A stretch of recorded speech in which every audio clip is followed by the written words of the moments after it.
Welcome back, Sunday Seminary Online. I'm Brennan Breed. I'm here as part of our longer study on the prophets during the time of the Exile. So 6th century prophets. We're going to focus on Jeremiah, on Ezekiel, on 2nd Isaiah, that is Isaiah chapters 40 through 55.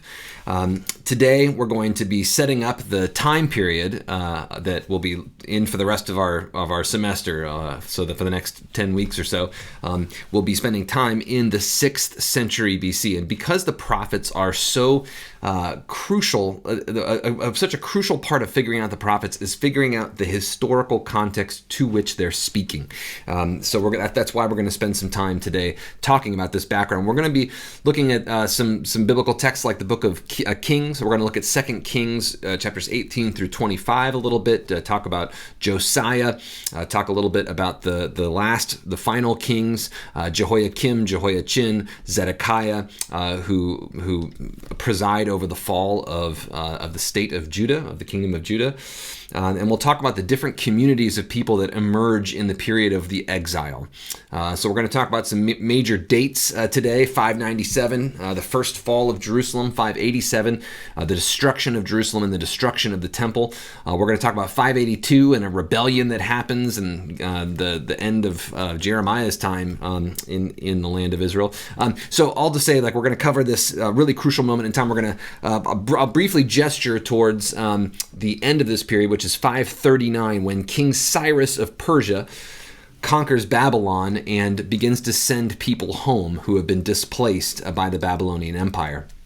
And I'll also talk a little bit about the experience of what it was like for Judahites, people from Judah, mainly from Jerusalem, who were taken into exile and were living in Babylon, in what's often called the Babylonian captivity. Although, as we'll talk about, there were very few people who were actually kept captive.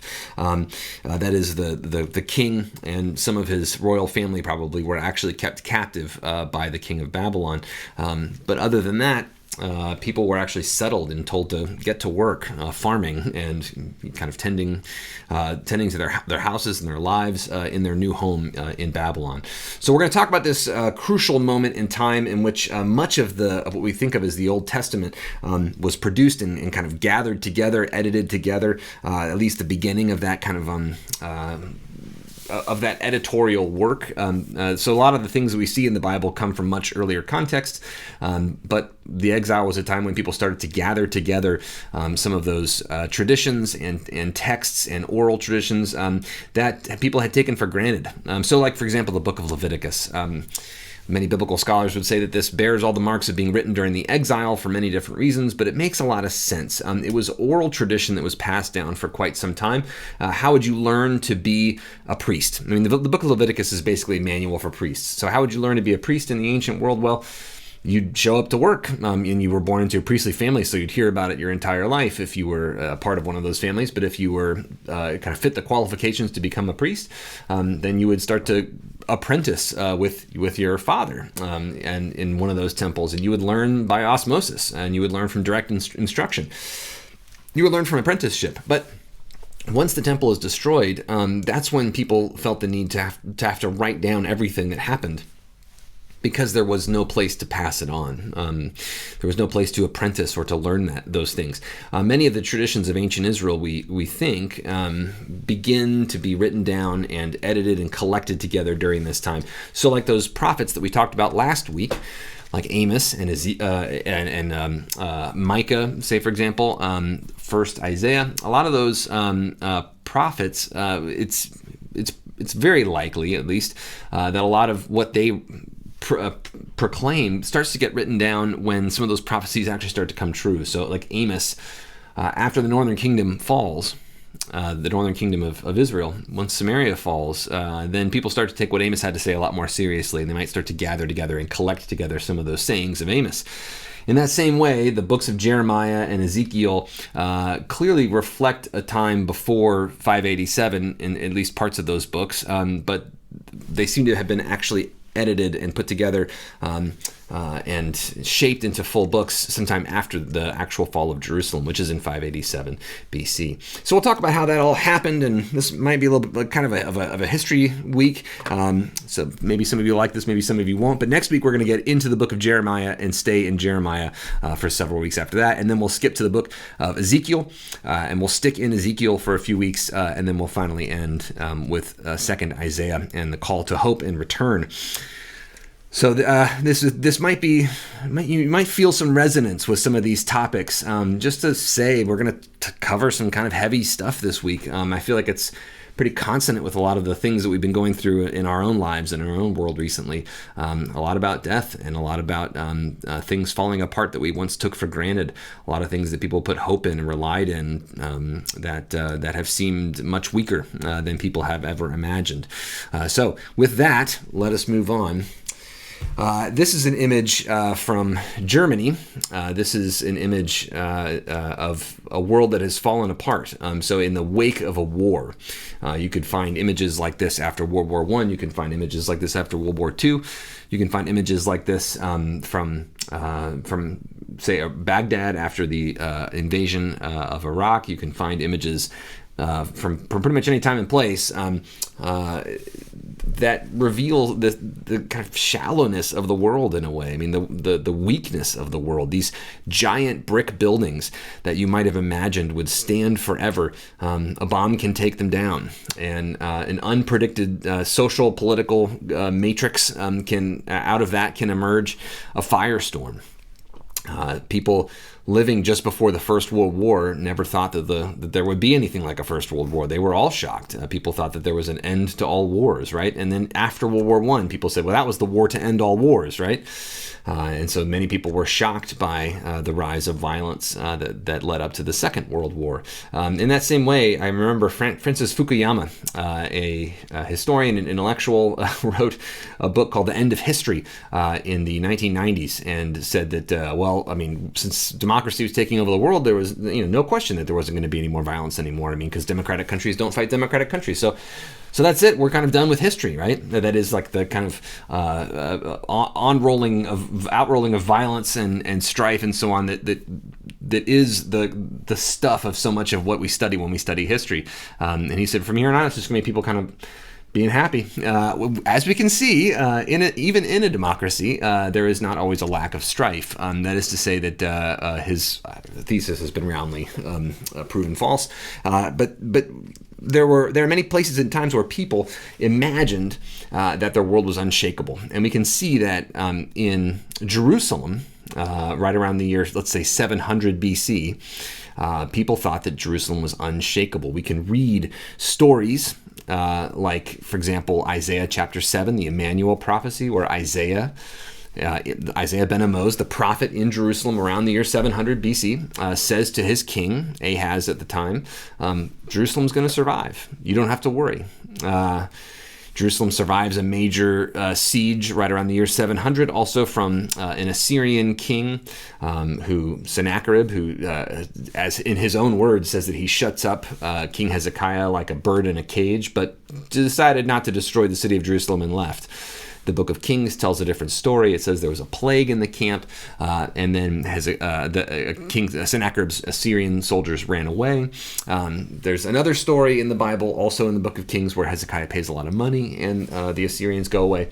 So there's several different accounts of what actually happened at the time, even some discrepancies in the biblical tradition about what happened. But nonetheless, Jerusalem survives miraculously these major sieges, and this is a major part of the faith of the people of Jerusalem and of Judah, was that God had made a promise. So in 2 Samuel 7, this is during the story of David, God promises to David that God's going to give David an everlasting lineage of kings. Your children will reign forever.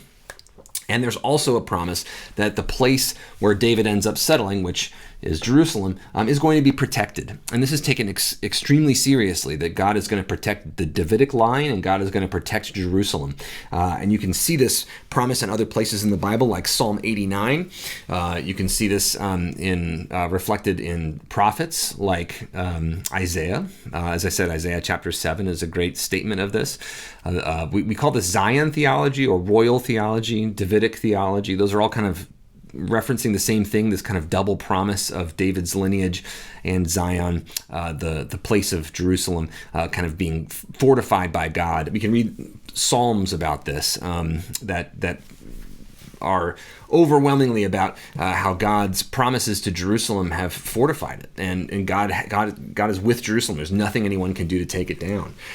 So imagine that you live in a world where your entire faith is in God, and your understanding of yourself as a person is tied up with a particular understanding of the royal family, the Davidic royal family, which amazingly does survive for centuries. Remember, the northern kingdom of Israel's doesn't have one ruling family. It has lots of different ruling families, and they're assassinating each other and so on. There's, like most kingdoms in the ancient world, there's a lot of transfers of power that are all violent. In Judah, the southern kingdom, after the split, where we have after Solomon dies, the northern kingdom and southern kingdom split. The northern kingdom is the one that has lots of strife and infighting among the kings. In the southern kingdom, there sometimes are bad kings and sometimes good kings. Sometimes kings fight among themselves or fight with their brothers and so on to see who can take over. There's some intrigue with one queen, but all to say that there's a consistent support for the Davidic monarch, somebody who's in the line of David being the king. And there's, according to the biblical sources, there's an unbroken line of Davidic rulers from David all the way to Zedekiah, the last king of Judah. So that's about 400 years of unbroken rule in one family. That's pretty amazing for any place. We haven't had 400 years of unbroken peaceful transfers of power in the United States. So this is a major triumph for the ancient world, and people had a sense of security that Jerusalem would never fall. But we all know that Jerusalem eventually fell. So when Jerusalem does fall, people who have been trusting that the Davidic king would always be there, maybe the Davidic king would die, but another Davidic king would come. There would always be a Davidic king, and there would always be the temple in Jerusalem, and there would always be the walls around Jerusalem. Psalm 48 tells us that the walls around Jerusalem are an embodiment of God's protection. When these promises don't come true, the whole world seems to fall apart. It's not just about physical displacement, the exile. It's not just about that we lost a battle. It's not just that our buildings got burned down. It's that our entire mental construction of who we are, our entire spiritual construction, our theological construction, everything that made our lives make sense. If you were an ancient Judahite, you would say everything that made our lives make sense just disappeared overnight. And now what do we do? So this is, those are the issues that we'll be getting into over the course of the next few months. The reason I think this is important for us is, obviously, lots has changed over the past year. You can things have been changing quite quickly for a long time. But the pace of change is enormous, but also a lot of the things that we have trusted in, a lot of institutions that we have had trust in, we've seen them not work recently. The church is going through major transitions. Technology has forced our society into major transitions. The pandemic has brought major transitions with it. We're in economic transition. Who knows what's happening? We're in environmental transition. The future is unsure, to say the least. In the midst of all these insecurities, a lot of our faith systems are being questioned. Things like QAnon. This, I guess you could classify it as like a new religious movement that's popped up, right? This kind of whole esoteric faith system that has to do with construction of the way people see the world. That's a response, I think, to a lot of the kind of sureties of the world start kind of fading into thin air. People are searching for solid truth when the world seems to be changing so quickly that the things that they've trusted they can't trust in anymore. Now, I don't believe in QAnon or think it has any credence to it, but I do think when we start to see these kind of systems take power and transform, that's what we're seeing. So in any event, remember we're talking about prophets, bearers of God's message. They're messengers that bring God's message from one place in time to another place in time. So God wants to tell people in a particular place, let's say Judah, in the year 597. God wants to give them a message. God's going to give it through one of these messengers, a prophet, right? Kind of like God picks up the telephone. It's the technology of the day and age. And as I pointed out before, prophets are not unusual in the ancient Near East. In fact, they're very common. This is a very common thing from time immemorial, it seems, in that part of the world and kind of throughout the world. There's a reliance on certain people who have access to the spiritual realm and who can hear from God or the gods, depending on where they are from, right? Babylonian people have prophets, and they believe that they can have access to particular gods and bring their information to this world. So when we look at prophets, we're not looking for distant messages to some far-off time and place. We're looking for messages that are directed to a specific time and place. That's why historical context is so important when we study these ancient prophets, because when we read Jeremiah, if it doesn't make any sense to us, maybe it's because we're missing a lot of the context of the message. For example, if I'm an archaeologist from the future, let's say I'm like living in the year 2500, right? And I come to a big pit of trash and I'm digging it up and I'm trying to figure out what life in 2020 was like. And people are all referencing quarantine or something, I'm going to miss a lot of the context of what that stuff means, the jokes of 2020, right? I'm not going to understand these things unless I know a bit about COVID-19 and I know a little bit about what was going on in the world in that time and place, right? All that information is going to help me make sense of what would otherwise be senseless. And I think that's a lot of what we find in Jeremiah and Ezekiel. If you've ever tried to read through these and you're like, I don't understand half of what they're talking about, partly it's because it's a conversation, which we're missing the other half of it, right? We're missing the flavor of the lives that people were leading and all the things that they took for granted that they knew. So that's what we're trying to fill in today. Here's our timeline. I showed this to you last time from the 8th to the 6th centuries. Remember, the book of Amos was written sometime around the year 745, sometime around the very beginning of this timeline. So if we wanted to extend this timeline a little bit out this way, kind of, into the past, around the year 1000 is around the time of King David and the founding of a unified kingdom of Israel. And sometime around the year 922, the northern and southern kingdoms split after the death of Solomon. And so you have a northern kingdom that's operating by itself. Capitals after the time of Omri is in Samaria. We have that all the way until 722, the fall of the northern kingdom. So 922 to 722 BC, there's a northern kingdom and a southern kingdom. After 722, the southern kingdom is the only one that exists. Judah, right, is what they call themselves. So just to say that in 745, the northern kingdom was much stronger. It was more wealthy. It had more armies. It was unquestionably the more powerful of the two Israelite sub-nations. And if you had to bet money on who was going to survive, it was going to be the Northern Kingdom because, they seemed like they had it made, in fact. No, they had never been stronger or wealthier or had a bigger army. This is exactly the same time, though, that Tiglath-Pileser III, nicknamed Pul, you can read about him in the book of Kings as well.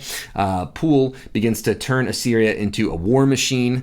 The kind of dark ages of the early Iron Age are done. Tiglath-Pileser III needs iron and he needs wood, which means he needs to go into the area around Lebanon and Israel, right? The area of Palestine, which has all these kind of hills, which has the metals he needs, the wood he needs, and so on to renew Assyria's imperial power.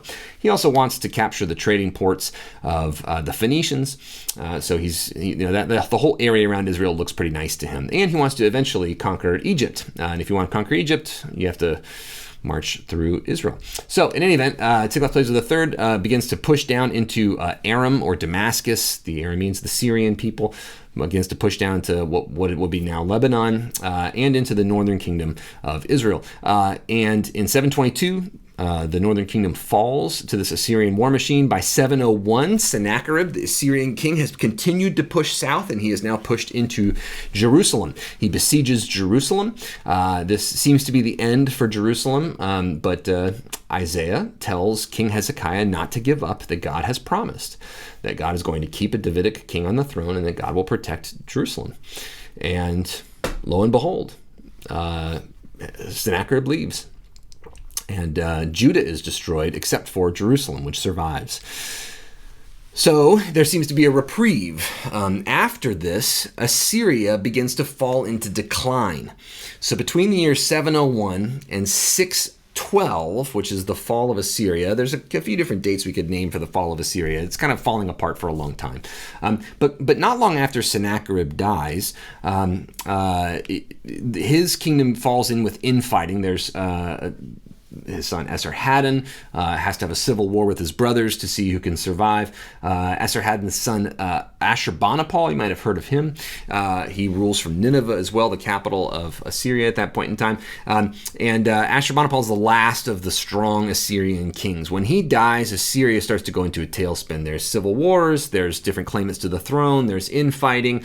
And all the while, Babylon, which is right near Assyria, is struggling to increase its own power. Assyria has been dominating Babylon for a long time. Babylon's sick and tired of that. They put together a big army and they recruit some nearby neighbors, the Medes, and other kind of mercenaries from nearby areas, and they end up fighting the Assyrians. Assyria, meanwhile, tries to make a coalition with Egypt. Egypt has never really recovered from the dark ages of the early Iron Age, the Bronze Age collapse. Egypt falls into a tailspin, never really recovers just enough to seem like it might have a power, kind of play a part in what's happening, but they eventually lose pretty strongly in battle to Babylon, and they ally with the Assyrians to try to kind of keep the status quo going, to keep Babylon down. So all to say that there's all this kind of international politics happening, right? There's a lot of politicking and jockeying for power happening in the region, and Israel the northern kingdom of Israel is gone, but the southern kingdom of Judah continues to play a part in all of this, a bit part, but they are being courted by the Egyptians to join with the Egyptians and fight against Babylon. They're being courted by the Babylonians, who want them to join and fight against the Assyrians and the Egyptians. Unfortunately for Judah, they keep ping-ponging back and forth and seem to always pick the wrong sides or the wrong times to revolt against the people that they've promised to. So this contributes greatly to their demise. Just to give you kind of a preview of what's going to happen, there's 3 different deportations that happen. The fall of Jerusalem seems to come suddenly. At the same time, it kind of seems to be drawn out over a few decades. So I'll get to the more details about this as well. But this is just to tell you that from 612, from the fall of Assyria on, there's a lot of chaos. But it's not all chaos. There's a lot of growth and transformation as well. This is just to say, remember last time we talked a little bit about transformations that happened from 1200 BC, from the beginning of kind of the emergence of Israel as a people in Palestine, right around 1200 BC. There's a transformation from this kind of egalitarian community that you can see archaeologically to more of kind of a large factory farming, we might call it, but these estates, palatial estates that seem to emerge that show us that there was there was a creation of the peasantry as well. So there's this transformation of Israelite culture and society that seems to kind of start with something that looks a little bit more like what Moses is talking about in the Mosaic Law and what's kind of presumed in things like the Jubilee laws in Leviticus. This fairly egalitarian society where there are no kings and people see each other as kin and treat each other as kin and as neighbors, not as kind of rivals. Don't try to dominate each other and so on. But we do see this transformation over time into a different way of life. This is what Amos and Micah are getting really mad about. Hosea is getting mad about this. This is seen as a betrayal of a relationship with Yahweh. This is seen as a breaking of the covenant, which is kind of like cheating with other gods, going after other ways, going after being like the nations, selling out Yahweh for silver, selling out the poor for silver, which are seen as the same thing in Amos. So all to say that these transformations that happen continue, right? I mean, Amos is blaming this for the fall. This is why Yahweh is going to let the northern kingdom fall, precisely because they've turned into Egypt. And as Amos says, when you have a Pharaoh, you need an Exodus. So this is going to be an exodus. It's actually going to be kind of a clearing of the Israelite leadership. There are some historians, archaeologists, some scholars of ancient Israel who seem to actually think that when you don't have, after the time there's a king, that there actually might have been a lifting of quite a bit of repressive power, you might say. So that is to say, this might have been quite a relief to some local people. Now, it also would have been terrifying and a destruction and so on. I'm not saying it's a good thing, but in any event, there was more. I mean, if you think about it, you don't pay taxes to the Israelite king; you pay taxes directly to Assyria, or do you want to pay taxes to the Assyrian king and to the local king of Israel? One's a lot cheaper than the other. So, all to say that the southern kingdom, though, does continue to exist. Micah is prophesying against the southern kingdom, says that these things are happening in the southern kingdom as well. We'll read about this in the book of Jeremiah, but what seems to happen, according to the book of Jeremiah, is that when Micah prophesies this stuff, and Amos is prophesying against this stuff at the exact same time, Micah's speaking to Jerusalem, and Amos is speaking to the northern kingdom, Bethel, but I mean also Samaria, the centers of power in the northern kingdom. The northern kingdom doesn't listen to Amos, and that's why it falls. But what people say in Jeremiah is that Micah prophesied that Jerusalem was going to fall unless it changed, and they did. Something happened. I mean, there's not like a book of the Bible that tells us, hey, here's exactly what happened. But the people seem to assume that Jerusalem did do something, that people did change, the kings did do something differently, and they didn't kill Micah. They instead took his word seriously and transformed in some way. Isaiah says many of these same things, by the way. He critiques this exact stuff. Isaiah chapter 5, he sings a song about the vineyard. That's about this kind of stuff happening. But then he also tells the people assembled in the royal court, he says, you're adding house to house and you're kicking all these people out until they have no place to live. This seems to be the same exact process that he's talking about there in Isaiah chapter 5. There is some sort of response, it seems, to this, which leads to the continuation of Jerusalem. So one other thing to think about, then we're going to talk about that it doesn't stay that way. So in any event, but when we think about ancient Israel and Judah, we can think about them kind of occupying a relationship to another major power. I mean, it's if you think about it, like there's a lot of nations in the world today that are kind of client states in a way of the United States, or client states of another nation, client states of China, right? I mean, this is just happening throughout the globe. Very powerful states want other states to work for them and with them, and to kind of expand their version of power politics in the globe and play a particular role. Well, Israel and Judah have to do this. They have to respond to the major powers of the day. So Assyria is the major power during the 8th century. So Amos, Hosea, and Isaiah, chapters 1 through 39, and Micah, they're really all about Assyria and Judah or Israel, whichever one the prophet is in and talking to. So that, like, the kind of the history of that empire of Assyria really does just permeate everything, in the same way that if you were living in Vietnam in the 1960s, whether you lived in the North or the South, right, then kind of Chinese power politics or American culture and politics would permeate your life, right? And that would direct a lot of like what you could do and what you couldn't do. So in the same way, we need to kind of think about Assyria when we think about those 8th century prophets. Assyria falls to Babylon, as we'll talk about in a minute, and then the Babylonian period begins, and everything is about Babylon then. And then later Babylon falls to Persia, and then everything's about Persia. And this is where we get to books like Ezra and Nehemiah, Haggai, Zechariah. These are books that, Malachi is another one, these books that really reflect the time period of the Persian Empire and reflect Persian policies, and in fact even quote letters from the Persian emperor and things like this. So all to say this, this is why we're spending all this time kind of thinking about these. But also we're gonna talk about this shift from Assyria to Babylon, and then we're gonna talk about the Babylonians a lot over the next few weeks. Thankfully, Assyria, Babylon, Persia, these are fascinating empires that were really important for all of world history. So it's not like we're learning things that don't matter. But the Assyrian, here's a map of the Assyrian Empire, by the way, at its height of power under Ashurbanipal. After Ashurbanipal dies in 627 BC, the empire basically falls apart. So it's within 20 years that there really is nothing you could consider the Assyrian Empire at that point. Based in Nineveh, by the way, you can see up in the top corner there, Nineveh, and you can see how close it is to Babylon between the Tigris and Euphrates rivers.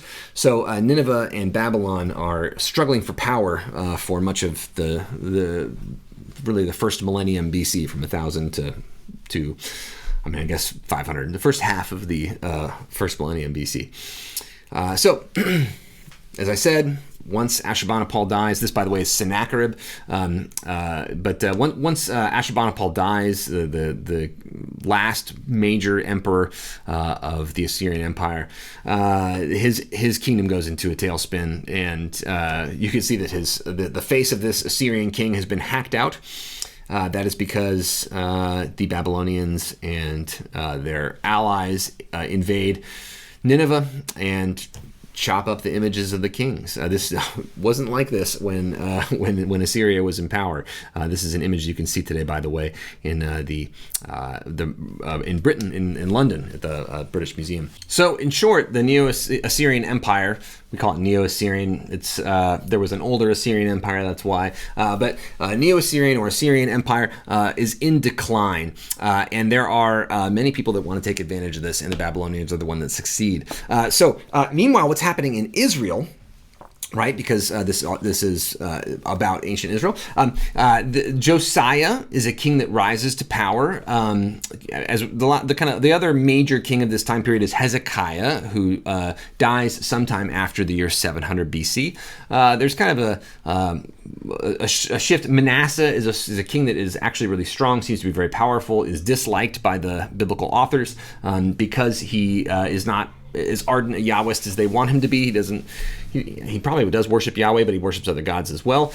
Josiah is a boy king when he comes to the throne, and he decides to reform ancient Israelite society and religion, and really try to be the new Hezekiah, which makes the biblical authors exceptionally happy because this means that he is a firm Yahwist, and he believes in the particular kind of Yahwist theology that, say, like Elijah and Elisha believed in, that Yahweh alone theology. Worship Yahweh alone, don't make alliances with major empires, try to kind of carve your own path in the region, try to make sure that you kind of live your life according to the law of Moses in some way. Now, this is kind of amazing, too.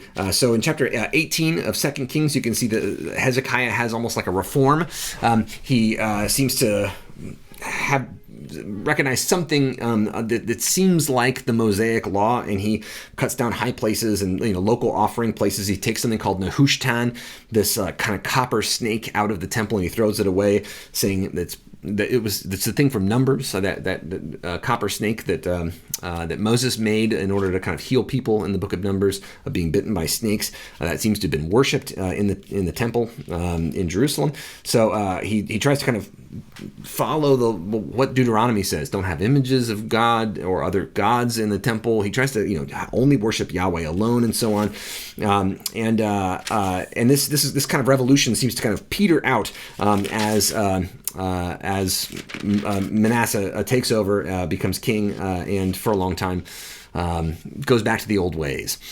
Josiah, in chapter 22 of 2 Kings, takes over as when he's only 8 years old. But then he again kind of picks up this spirit, this reformed spirit of Hezekiah. Meanwhile, there's this book that Huldah, a prophetess, by the way, there were lots of female prophets in ancient Israel. Huldah, a prophetess, it kind of gets a hold of this book and reads it and says, hey, this is actually Moses' words. Now, somehow the book of Moses had been displaced or hidden for a long time or something like that. Maybe Manasseh didn't like it so much, so kind of stuck it somewhere. But either way, Josiah then has a reform starting in chapter 23 of 2 Kings. And it looks like he read the book of Deuteronomy. Deuteronomy and tries to put it into place. He does the stuff that Deuteronomy tells you to do, taking out images of God or other gods out of the temple, and renewing a covenant with all of the people. So the covenantal theology, right? He's going back to that kind of covenantal stuff, and it takes out images of the sun and throws them away and so on, and gets rid of the local places of worship that aren't so orthodox, and so on. So this is Josiah's Reformation. It seems like everything was going great at that point, but we'll get to a problem with this. So that's all to say that that's Josiah's career, right? Well, meanwhile, Nabopolassar, this first name in red italics here, takes over as he's the upstart Babylonian ruler who is revolting against the Assyrian Empire after the death of Ashurbanipal, the Assyrian king. Nabopolassar actually is a very successful ruler. We don't remember him very much anymore because he's not the one who destroyed Jerusalem, but he's the one who destroys Nineveh. So the capital of the Assyrian Empire is destroyed in 612. The Neo-Assyrian Empire had basically overextended itself, and they had left Nineveh unguarded in a way. So the Assyrian capital is besieged and sacked by this coalition of Babylonians and Medes, also Scythians, if you care, but basically mercenaries. In 609, the Babylonians had captured almost all of the former Assyrian Empire. In 605, the Assyrians and the Egyptians, the kind of remnants of the Assyrian army, and the Egyptians make an alliance. They try to attack the Babylonians. They lose in the Battle of Carchemish in 605. After that, Nebuchadnezzar takes over from his father Nabopolassar, and that's where where things get serious for Jerusalem. Meanwhile, things had already been crazy for Jerusalem for a little while, because during this fight between Babylon and Assyria, Egypt had tried to extend its power and take over a huge chunk of territory. And Josiah approaches Pharaoh Necho II, and Pharaoh Necho is trying to take over basically Palestine. He's trying to kind of take over a major road to move his troops through in order to help the Assyrians and defeat the Babylonians and try to win back a lot of their ancient territory, which would have been like Judah and Northern Kingdom of Israel. Josiah tries to stop Necho, it seems, in the valley of Megiddo, and Necho stabs Josiah and kills him. Jehoiakim takes over, the kind of son of Josiah, and revolts. He's put in as like a puppet king by the Egyptians. He later revolts against the Egyptians, and we'll get to that more in a minute. But we'll get to some of those power politics here.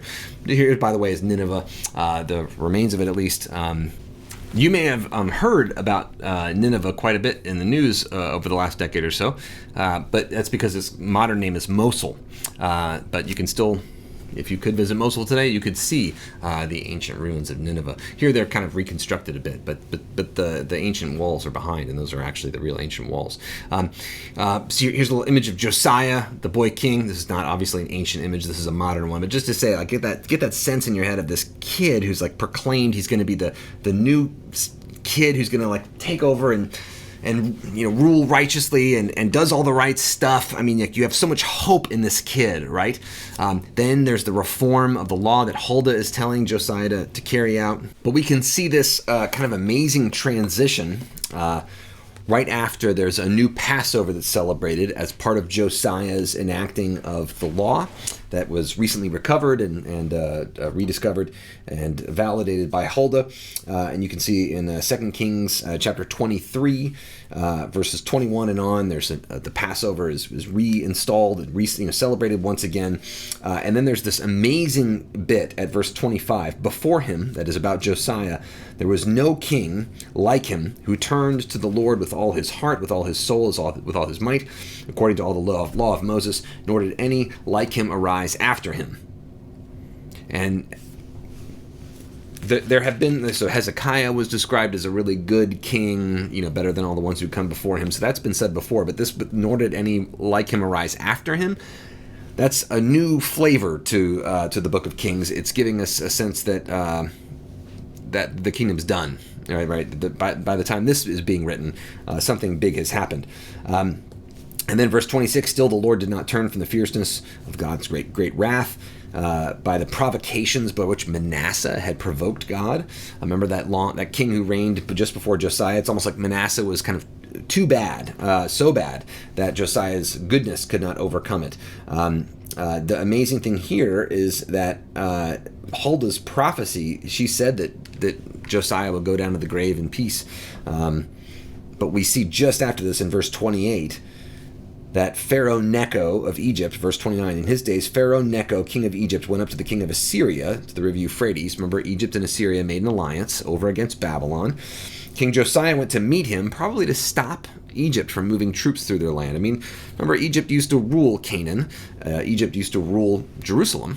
We have letters before the time of King David, before Jerusalem was Israelite. It was Canaanite. It was the Jebusites lived there, and we have letters even from the Jebusites sent to Pharaoh that ask Pharaoh for help, from kind of invading people. But in any event, all to say that Pharaoh long ago ruled this land, the land of Canaan, and Pharaoh's trying to come back and take it back over, and Josiah tries to stop him, but Pharaoh killed him. His servants carried him, that is, Josiah's servants carried Josiah dead in a chariot from Megiddo, brought him to Jerusalem, and buried him in his own tomb. Megiddo was a big valley. Megiddo was a city, but the Mount Megiddo. That's by the way, Harmageddon. It means mountain, and Megiddo. The Megiddo is where you get Armageddon from. This idea there's going to be kind of a big battle. It was a battle place. It was a big field where people could have battles. Israel's pretty hilly, except for these big valleys that are great for farmland, and the Jezreel Valley, where Mount Megiddo is one of those places. This, by the way, is Pharaoh Necho. These are some portraits that he had made of himself, some sculptures. So Pharaoh Necho II, really, there was an earlier Pharaoh Necho, not this guy. The one who, in 609, it seems, kills Josiah here at the plains of Megiddo, and you can see it's still today used as farmland, a really nice plain outside of the Mount Megiddo, and the city Megiddo, the ancient Canaanite city Megiddo that became an Israelite city there.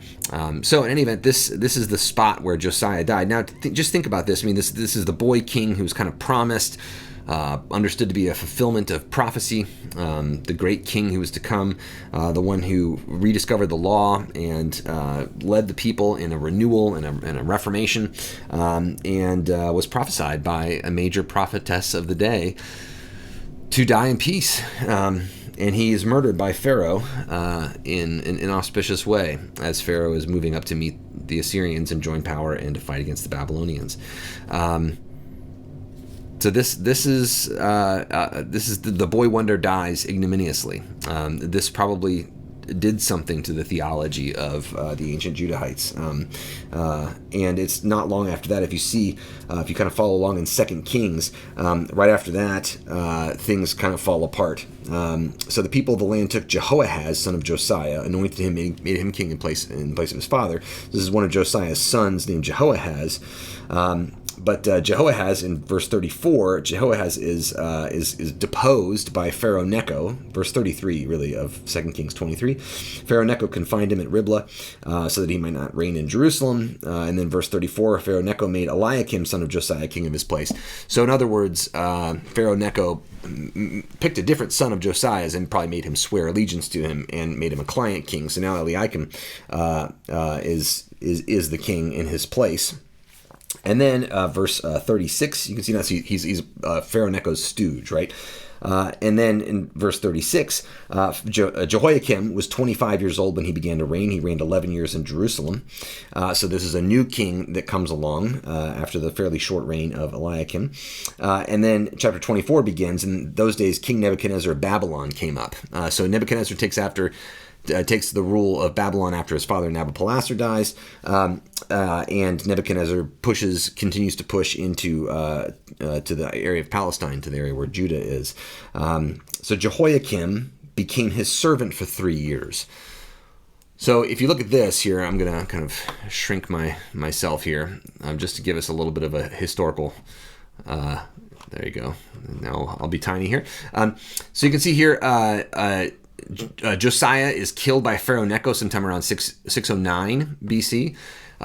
Jehoiakim takes on after that. Jehoiakim is king from 608 to 598. Nebuchadnezzar, or Nebuchadrezzar, his name is spelled both ways. Neither is really his name. Both Nebuchadnezzar and Nebuchadrezzar are Hebrew ways of trying to say this name, which is actually a Babylonian name. So sounds very different than both of those.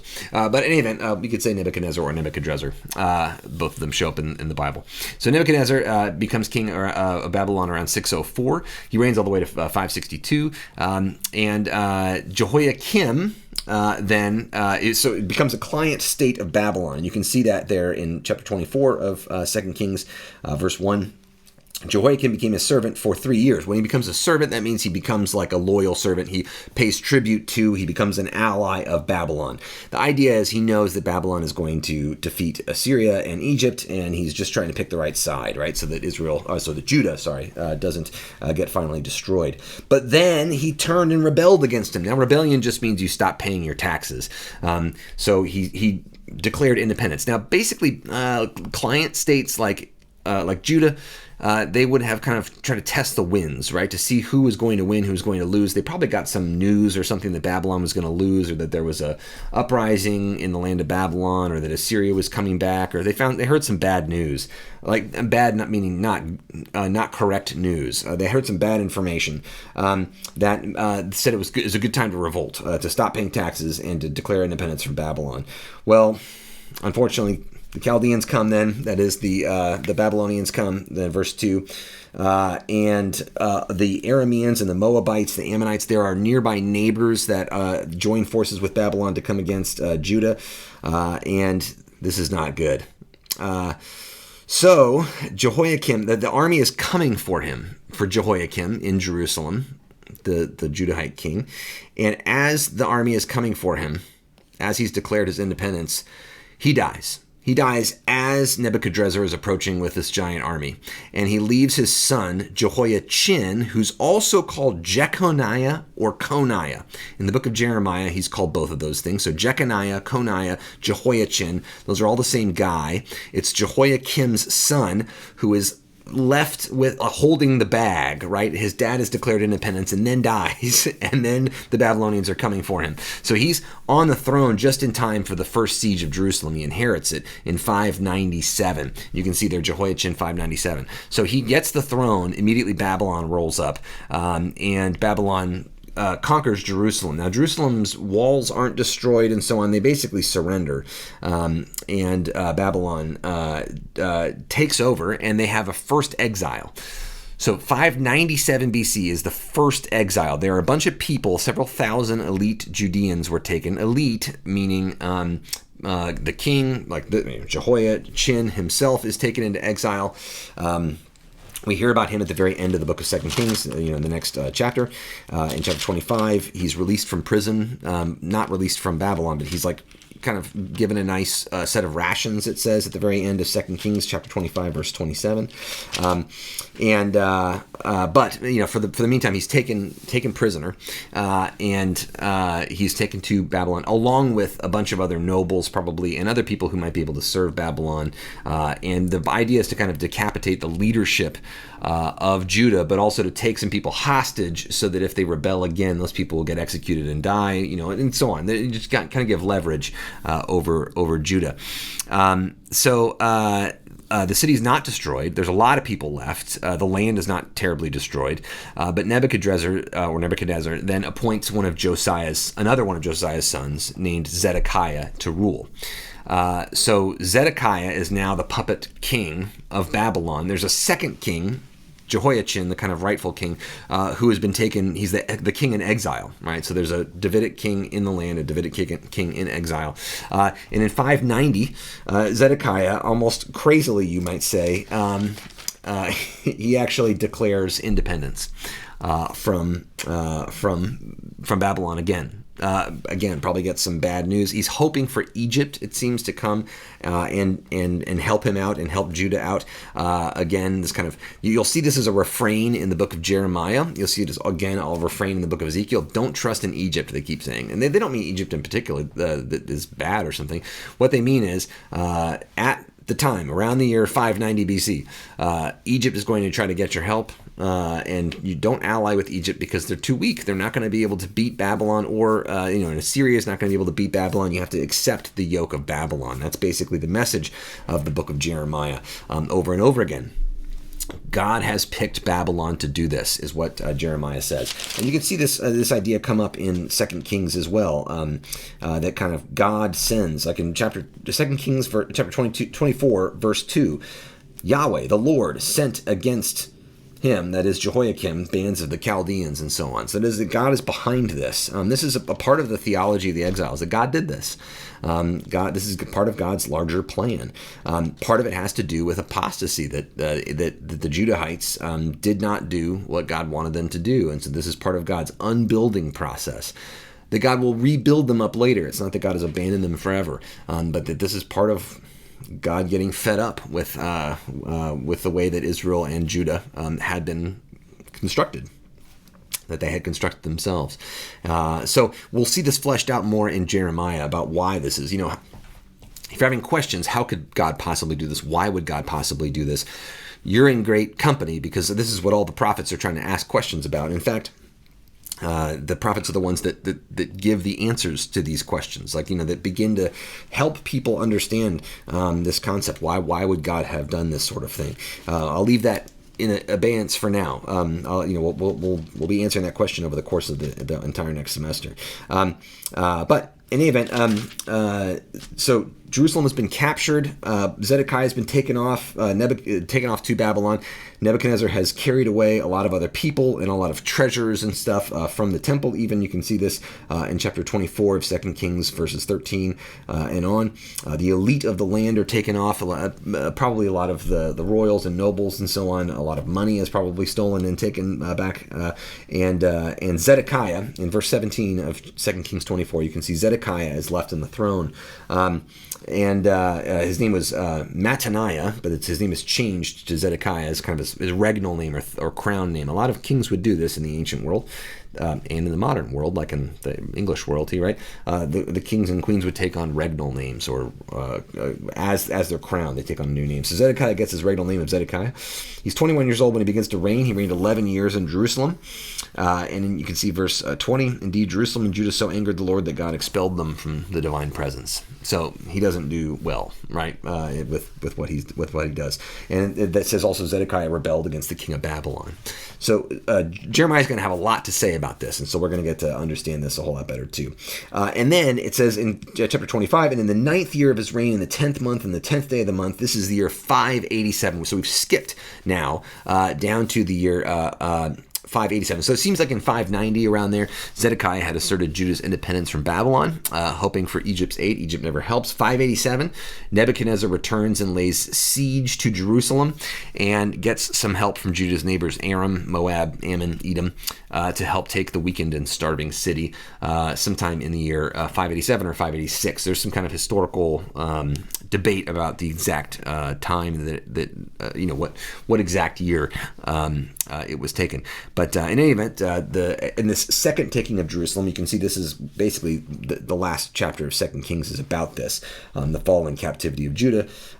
So Nebuchadnezzar comes, lays siege to the city, and he actually destroys the wall. There's a breach made in the wall. The king and all of his soldiers fled, right? They run away. They try to flee into the desert. This is verse 4. The Arabah, they flee to the desert, but the army of the Chaldeans, the Babylonians, overtake them. They pursue the king. The king is like fleeing in the middle of the night, right? Like running away, Zedekiah. And he's captured, and they bring him back. And then in verse 7, this is terrible. By the way, here's Nebuchadnezzar. This is an image that was actually in the eye. This is carved into a gem. It has been lost since, but this was an image drawn of it when it still was in possession of archaeologists. But this was a gem that was in the statue of Marduk, the god of Babylon, the kind of head god of Babylon, and so that like Nebuchadnezzar was kind of always in Marduk's eye. Kind of an amazing statement there. By the way, here I just got a couple of artifacts here to show you. This is the Babylonian Chronicles. They would keep these kind of short, fairly kind of dry chronicles of what happened. during the reign of certain kings. And here we see during the Babylonian Chronicles this mention of the first taking of Jerusalem in 597, and this is the actual tablet that describes what happened in 597. So again, Jerusalem not destroyed in 597, but Jerusalem was destroyed in 587. This is kind of the route to Babylon that people would have taken, and I'll talk more about that in a little bit. But Jehoiachin, by the way, is in prison. The last bit of 2 Kings is that Jehoiachin is kind of let out of prison. I mean, he's kind of given a nicer bit of rations from the king, and he's kind of seated with other kings. He's kind of treated nicely for some reason. It isn't exactly explained why, by King Evil Merodach, which is the king who takes over after Nebuchadnezzar. Jehoiachin puts aside his prison clothes, and he got a good portion of food every day for as long as he lived. That's how 2 Kings ends. This is a little bit of a gesture to say, even though Jerusalem is destroyed, God is going to be with the people, and God still has plans for the people, plans to prosper them, perhaps, as Jeremiah would say. So Jeremiah is very much, the theology of Jeremiah is very much in consonance with the book of Kings. We'll talk about why that is later. But this actually is a historical this is a tablet that was recovered from excavations in Babylon, and this is the rations tablet of Jehoiachin, the King Jehoiachin of Judah. Amazingly, this is actually describing the food that Jehoiachin and his family would get in Babylon in exile, and it's this kind of amazing amount of food. So all we can say, we have this incredible historical witness to the end of 2 Kings. 2 Kings 25, verses 27 through 30. Anyway, remarkable, right? But back to Zedekiah. So Zedekiah, the last king of Judah, on the throne in Jerusalem, right? Jehoiachin was taken captive. Zedekiah was put on the throne as the puppet king. Zedekiah rebels. Zedekiah tries to escape as Nebuchadnezzar surrounds the city. He's captured in the desert. He's brought back. And then chapter 25 of 2 Kings, verse 7, they slaughtered the sons of Zedekiah before his eyes, and then they put out the eyes of Zedekiah. They bound him in fetters and took him to Babylon. Just want to, this is disgusting, and I'm sorry to focus on this, but just to say they killed Zedekiah's sons before his eyes, so that the last thing that the last Davidite, the last king in David's line saw, the last thing that the last king of David, in the line of David, saw was his line being exterminated, and it was not going to come back. So this is a public event, not even meant for Zedekiah. It's meant for all the people of Jerusalem and the people of Judah, so that they don't have hope anymore in the kings of David. This is a public executions, but also public maiming of someone, and then taking him away so he could not become king again. This is an attempt to destroy a people's worldview. Right? The Babylonians know that the kings of David say that they have a promise, and that the prophets of Israel say that the kings of David have a promise. And that promise is that they will be kings in perpetuity, that their throne will never be taken from them. So Nebuchadnezzar wants this rebellious client state to not have that hope anymore. And then there's the destruction of Jerusalem. The first time they got off easy in 597. They got off with just some of their stuff being taken from them. But here, after the second rebellion, and this often happened when foreign empires would have rebellious states, they would do a kind of a lighter sentence the first time, and if they kept rebelling, they would try to destroy them. Babylon itself was destroyed several times by the Assyrians when the Assyrians dominated, but they kept rebuilding. But here, you can see that there's a kind of piece-by-piece destruction of the temple and a stealing of all of the things that would have been beautiful or valuable, and then many people are taken to exile out of the land. So Jerusalem is rubble; it is destroyed. So the Davidites, the Davidic kings are gone, and they are being demolished. Right, nothing can take their place. That's the symbolic destruction of the line of Judah, and then the place. Right, remember the Zion theology. The place of Jerusalem is now rubble, and it's going to be impossible to rebuild it for quite some time. And then the capital is moved to another place, Mizpah, another town nearby Jerusalem, and Gedaliah is made a governor. And he has some kind of connection to the Davidic family, but other people rebel against him, and we'll hear more about this. So there's like a third kind of rebellion, and that is that Babylon has set this person as a governor of Judah, and then that governor is assassinated for collaborating with Babylon. And there's even more chaos. This is in 582, by the way. And there's a third deportation. There's more people that are taken into exile precisely because of this rebellion. And it's after that there seems to be kind of a lack of rebellions. There's a true kind of pacification of the people of Israel, of Judah. So all to say that one of the things to think about is the kind of symbols, the symbolic destruction of everything that mattered to these folk, and everything that made their lives make sense, and everything that gave their lives a sense of a future, right? A coherence. This, by the way, is an image from the Arch of Titus. Titus was a Roman emperor who in 70 AD destroyed Jerusalem and conquered the temple, and this is the destruction that Jesus talks about in the Gospels, right? This is after the time of Jesus. And when Titus returned, the general returned back to Rome. He becomes emperor later, but he has a huge procession, a victorious procession around Rome, and they build this triumphal arch for him, which you can still see today in Rome on the Forum. And inside that arch, there is an image, which you can see here, and that image still standing in Rome today. This is an image of the Roman army carrying things out of the temple, and you can see the menorah, the giant menorah there. Now, what the Romans would usually do, just like the Assyrians, just like the Babylonians, just like the Persians, when they conquered a temple, they would take the statue of that god, they would take it away, and they would put it in their own temple underneath the statue of their god. Kind of like what happened in 1 Samuel, all right, when the ark was taken captive and was kind of put in the temple of Dagon by the Philistines. So, Israel didn't have images of their God, and Judah didn't have images of their God. So the people, the ark or the menorah were mistaken for kind of like the image of their God. They thought this was their god was a tree god or something, So the Romans take this and actually take the menorah back to Rome. So this same thing probably would have happened. That is Nebuchadnezzar takes these things and takes them back to Babylon.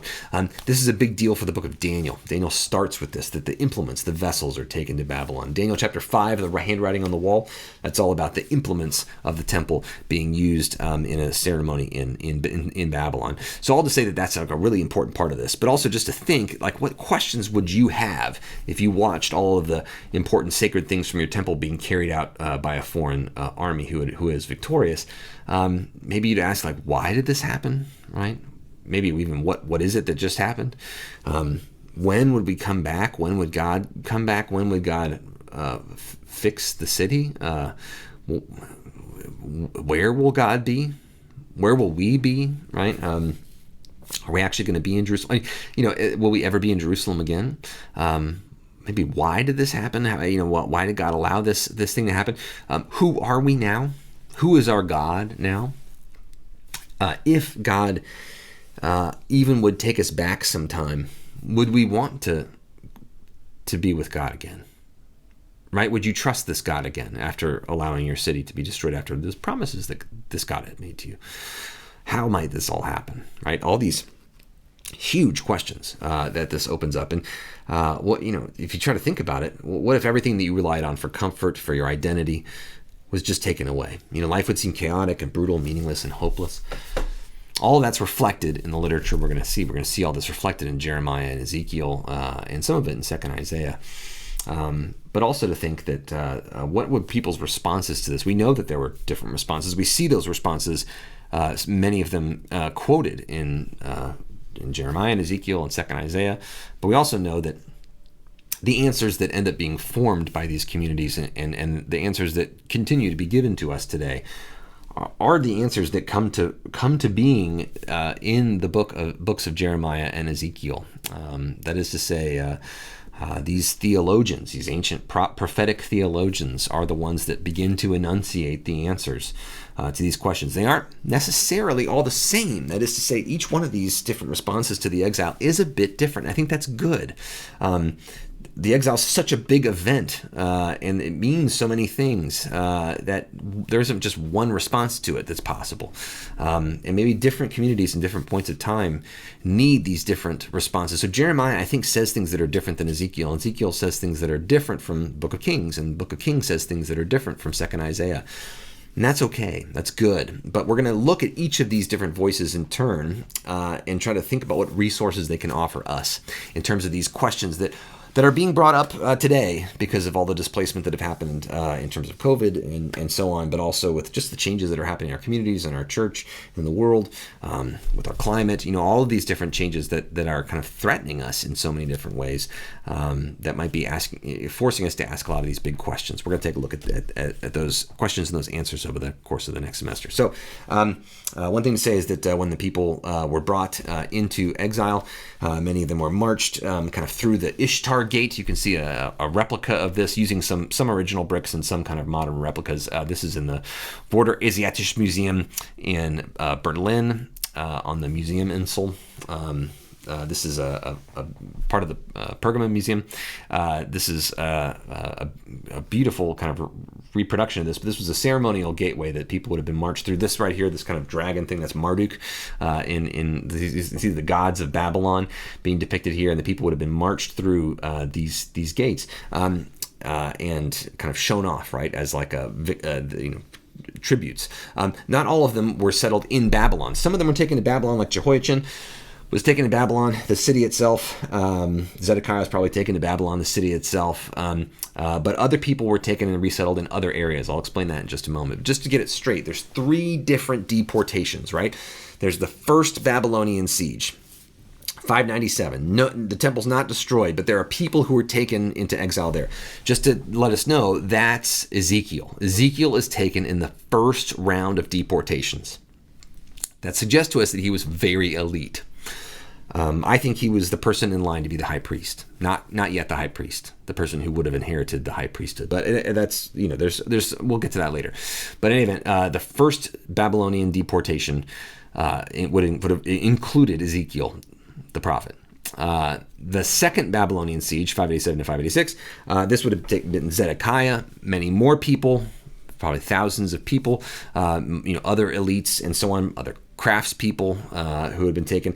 The farmers would have been left behind to farm the land because Babylon didn't want the land abandoned. There's this kind of myth of the empty land, like there was no one left in the land. The Bible does say that sometimes. That's not true. There were a lot of people left in the land. A lot of Judahites, a lot of Yahwists were left in the land precisely because the Babylonians wanted them to keep farming the land. They just wanted to decapitate the leadership so that the land would become peaceful. Right, so the farmers who stay actually farm. Now, this second Babylonian siege, this would have included Zedekiah, some other folks like that. The third Babylonian siege and in response to the murder of Gedaliah and so on in 582, other people were taken and deported then. This is also the time when a lot of people fled the land, including Jeremiah. Jeremiah, against his will, is taken to Egypt. A lot of Jews had already been living in Egypt for some time, serving as mercenaries in the military and so on.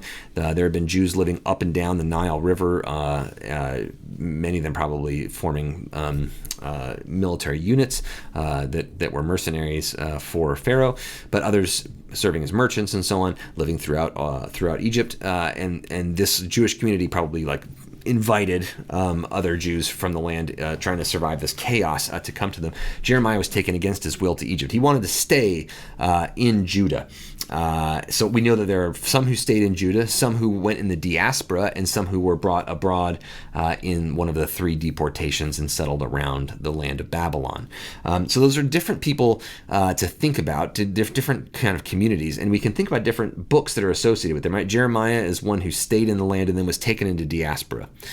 There are other Jews who went in diaspora as well, and other books that kind of relate to their experience. There were some who stayed in the land for good. And Lamentations, we think, is written by people who stayed in the land and were kind of grieving at Jerusalem. And then we can think about books like Ezekiel and 2nd Isaiah that were written by people who were in actual exile. So all to say that we can think about these different communities from this kind of splitting, this rupture that happens in this community, and think about different books that reflect these different experiences. one thing to think about, where were these people taken, right? I'm going to shrink myself here for a minute. So here's a map, a big map of, here's the Mediterranean Sea over here. You can see Tyre and Damascus, and you can see the Jordan River, the Dead Sea. So here's Jerusalem. This is kind of Israel and Judah over here. And people would have been taken up the seacoast. You couldn't kind of go straight to Babylon through the desert, right? It was desert. It was very difficult to traverse, so you needed water to survive, right? So you would go up the seacoast on these kind of road that goes near the sea, where there's there's water that way. And then down the Euphrates into Babylon. And people were, a few were taken into the city of Babylon itself, but most people were settled in other cities. We know that there was a large Jewish community settled near Nippur. This is all included Ezekiel, who was taken to the city of Nippur and settled there. There was kind of a town there outside the kind of the suburb of Nippur called Al Yehudu, which basically translates to Jewtown.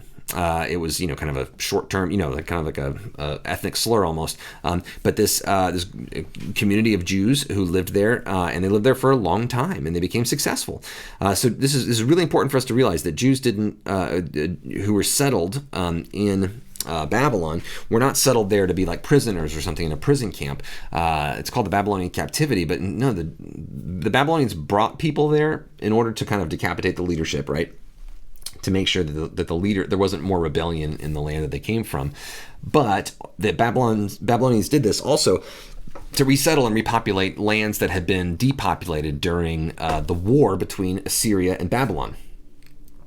So you can see Assyria is kind of up here, Nineveh, Ashur, right? Assyria and Babylon were fighting a war for a long time for dominance. Remember in, around 612, Nineveh falls, right? So Babylon had lost a lot of people to this war, and they didn't want to lose that many people. They wanted people to farm the land. They wanted the land to be Babylon to be prosperous.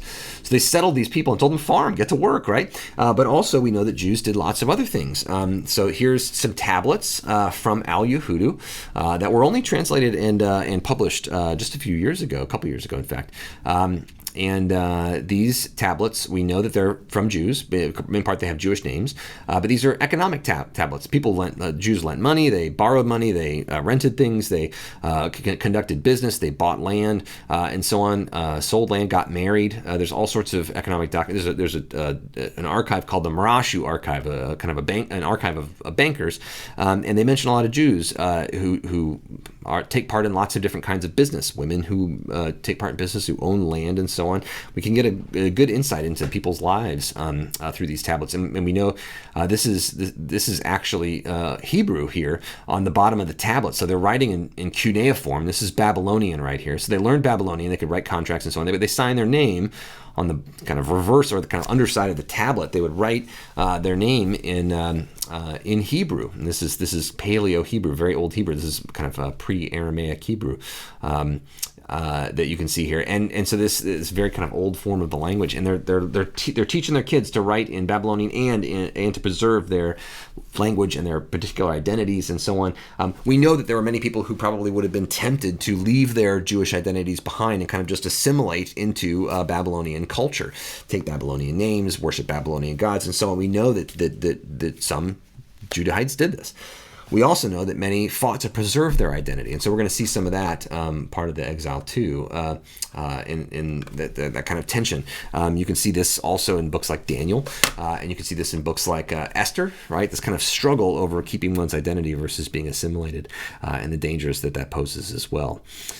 So the Babylonian Empire looks like it's kind of a monster empire, takes over the land of the Assyrians, doesn't quite ever conquer Egypt, although it gets close, but it looks like this incredibly powerful empire. But if we looked at it in the long term, it's actually a very short-lived empire. It really only exists like 625. It kind of like Babylon kind of carves out a little space for itself. 612, it defeats Assyria. It only lasts until 539. It's actually a blip on the historical radar, even though it looms large in the Bible. It's this very short-lived empire. Short-lived because Right behind Babylon, there's the empire first of the Medes, but then it's kind of taken over by the Persians, the cousins of the Medes. But this giant empire takes over, and this is partly what Second Isaiah is talking about.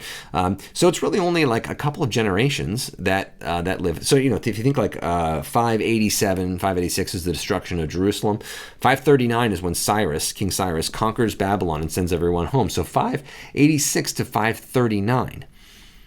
Right, so we're talking like a little bit over 40 years, right? And that's, by the way, is what Jeremiah says, right? This is 70 years, is Jeremiah's kind of prophecy, but you can kind of count and try to stretch that, but really it's kind of a couple generations, right? There are some people who survive from the first temple and see the founding of the second temple, is what Ezra and Nehemiah say. So there's some elderly folk who are able to kind of survive and see the whole cycle of the destruction of the temple and the rebuilding of the temple. So it's this kind of interesting moment, right, where when King Cyrus of Persia, Cyrus the Great, conquers Babylon, sends his decree out. Here's the Cyrus symbol. Sends his decree, says the peoples can go home. Not everyone goes home from Babylon to Judah at first. It takes a long time, in fact, for a lot of people to go home because they've settled and they've made good lives for themselves. And Jerusalem's a heaping, smoking pile of rubble still, for those 40 years later. It doesn't exist as a city, so why would you go back? Why would you leave a good life that you have with your kids and your house in Babylon? And go home to a smoking pile of rubble and try to rebuild from there with no surety about what's going to happen.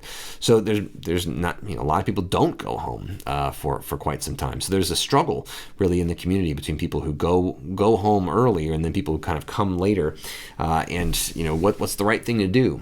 So all to say that a lot of times we think that the end of something, the end of a crisis, is kind of like everything's fine. Then you go back to normal really easily, right? But as we see in historical perspective, a lot of times when these crises end, getting back to normal it takes a lot longer than people imagine, and in fact is full of turmoil and tension. And that turmoil and tension bubbles up in the book of Ezra. And we can see that there's tension between people who are called foreigners or others, and people who are the people of the land, and the Judahites who come home from exile, who see themselves as kind of like the best ones. So all to say, there's different communities and populations here that we're going to kind of get to know over the course of this semester. But also we're going to start with Jeremiah's take on this, right? Here's, by the way, just the idea of people returning home. These are some Assyrian reliefs just to show people migrating. But we're going to start with Jeremiah's perspective on this. So we're kind of going to go back.